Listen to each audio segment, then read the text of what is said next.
Assalamu alaikum. My name is Iman Razak, student of BS Radiology 5th semester. Today my presentation topic is bile duct stones and strictures. सबसे पहले इसके contents हैं। मेरे पास दो topics हैं, एक bile duct stone है और एक बाइलरी स्ट्रक्चर है। बाइल डक्ट स्टोन में डेफिनेशन पहले हम इसकी देखेंगे, इसके सिम्टम्स और इन्वेस्टिगेशन देखेंगे, रिमूवल एंड ट्रीटमेंट देखेंगे। फिर बाइलरी स्ट्रक्चर, उसके कॉजेज एंड सिम्टम्स देखेंगे, इन्वेस्टिगेशन एंड ट्रीटमेंट और कॉम्प्लिकेशंस देखेंगे।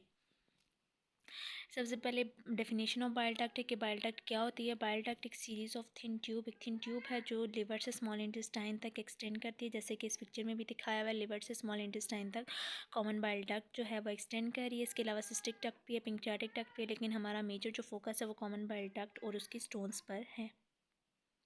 कॉमन बाइल डक्ट स्टोन्स ये कब होती हैं? जब गॉल ब्लैडर में बहुत सारी स्टोन्स प्रेजेंट हैं। वो स्टोन्स मूव करती हैं बाइल डक्ट में और बाइल डक्ट में ब्लॉकेज कॉज करती हैं, ऑब्स्ट्रक्शन कॉज करती हैं और वहाँ से बाइल जो है वो नीचे की तरफ फ्लो उसका नहीं हो सकता इंटेस्टाइन की तरफ। अब इसके सिम्टम्स है। सिम्टम्स में सिवियर एब्डोमिनल पेन है, नोज़िया है, वॉमिटिंग है, फीवर, जॉन्डिस। जॉन्डिस जो है yellow colouration of eyes and skin है। एब्डोमिनल पेन जो है कहाँ पर होता है? राइट अपर एब्डोमेन में होता है। फीवर होता है, जॉन्डिस होता है, लॉस ऑफ एपिटाइट की पिक्चर्स में भी दिखाया हुआ है। नोज़िया एंड वॉमिटिंग है और clay light coloured stools present होते हैं। अब इन्वेस्टिगेशन में अल्ट्रासाउंड है, सीटी स्कैन है और MRCP stand for magnetic resonance cholangiopancreatography. ये कैसा प्रोसीजर है? रेडियोलॉजिकल प्रोसीजर है ये, जिसके थ्रू हम जो बाइल डक्ट स्टोन्स हैं उनको देख सकते हैं। अब ये अल्ट्रासाउंड की पिक्चर है जिसमें डायलेटेड बाइल डक्ट्स दिखाई हुई हैं और उसमें स्टोन्स प्रेजेंट हैं। अब removal of bile duct stones क्या है? ये रिमूव हम कर सकते हैं एक सर्जिकल प्रोसीजर के थ्रू, जिसको कॉमन बाइल एक्सप्लोरेशन बोलते हैं।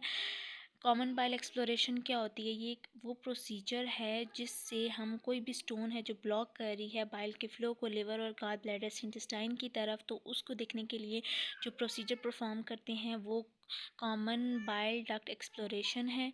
और ये प्रोसीजर जो है जनरल एनेस्थीसिया देकर परफॉर्म किया जाता है। ये प्रोसीजर लेप्रोस्कोपिकली भी किया जाता है और कोलिसिस्टेक्टमी के थ्रू भी किया जाता है। कोलिसिस्टेक्टमी क्या है? गॉल ब्लैडर को इसमें रिमूव कर दिया जाता है, जैसे कि इस पिक्चर में भी दिखाया हुआ है कि गॉल ब्लैडर जो है एक पिक्चर में है और कोलिसिस्टेक्टमी जब हुई तो जो गॉल ब्लैडर है उसको रिमूव कर दिया। नेक्स्ट इसका ट्रीटमेंट है। ट्रीटमेंट क्या है? डॉक्टर्स जो है सर्जिकल ट्रीटमेंट परफॉर्म करते हैं। सर्जरी के थ्रू गाल स्टोन्स जो हैं उनको रिमूव करते हैं, या तो गाल ब्लैडर जो होता है उसको उसकी सर्जरी करके गाल ब्लैडर को निकाल देते हैं। और नॉन सर्जिकल ट्रीटमेंट्स जो हैं वो कोलेस्ट्रॉल स्टोन्स के लिए भी करते हैं।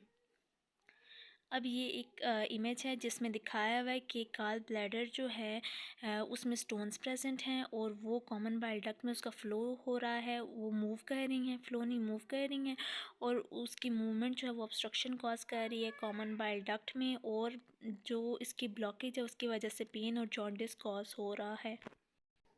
अब नेक्स्ट है बाइलरी स्ट्रक्चर्स। बाइलरी स्ट्रक्चर्स क्या होते हैं? जो बाइल डक्ट होती है। बाइल डक्ट क्या होती है? जो बाइल को लेकर जाती है, बाइल का पैसेज होती है वो लिवर से स्मॉल इंटेस्टाइन तक लेकर जाती है। ये बाइल एक ऐसा सब्सटेंस है जो डाइजेशन में हेल्प करता है।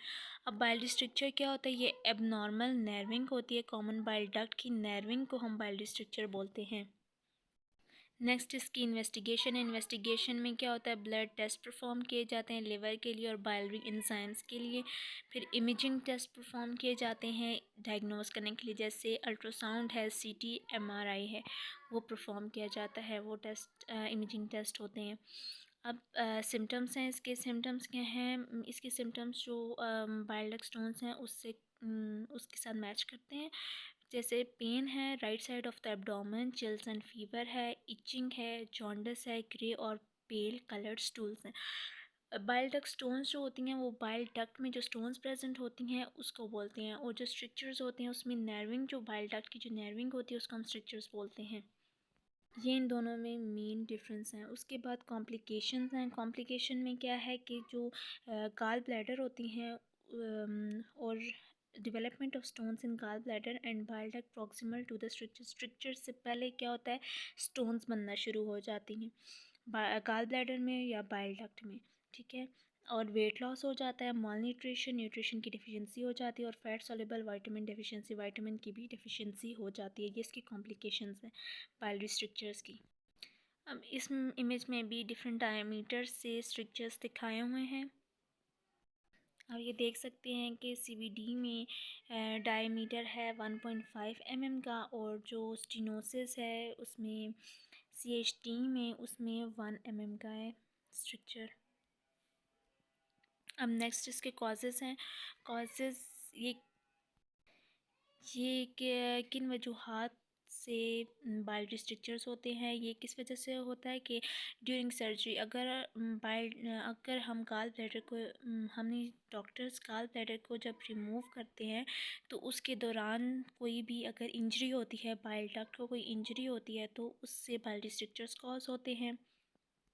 जैसे कि एग्जांपल भी बताई हुई है कि आफ्टर सर्जरी जब हम ब्लैडर को रिमूव करते हैं तो after surgery of the gall bladder ये हो सकते हैं, बाइल स्ट्रक्चर्स बाइल डक्ट में हो सकते हैं, और ये इसका मेजर कॉज है। उसके बाद ट्रीटमेंट है। ट्रीटमेंट में बलून डायलेशन या स्टंटिंग टेक्निक के थ्रू हम जो कि स्टंटिंग टेक्निक के थ्रू क्या कर सकते हैं, जो स्टीनोसिस है, जो नर्विंग है, उसको हम कम कर सकते हैं। या एंडोस्कोपिक स्टंट थेरेपी जो है वो सेफ़ और इफ़ेक्टिव ट्रीटमेंट है। एंडोस्कोप के थ्रू हम stunting technique, stunting therapy perform कर सकते हैं। थैंक्स।